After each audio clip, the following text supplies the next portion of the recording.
Okay guys, here's our blank made from some scrap we had laying around. Here's our PVC cap from the hardware store. Put a little cement in there, don't know if we needed that. This tubing should look familiar. It's the same tubing we cut the tank out of. And all we're gonna do is put that there.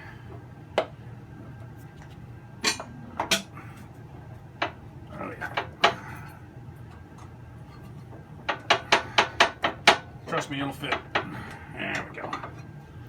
Okay, we're gonna line everything up, kind of by eyeball here.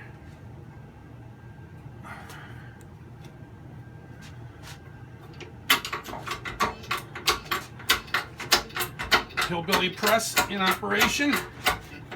Safety glasses on.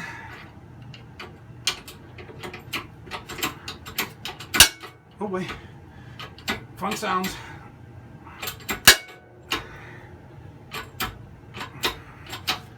5 tons.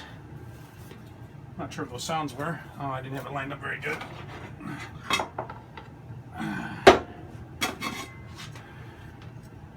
As we can see, we got a very nice dome, minus some paint that's got to come off.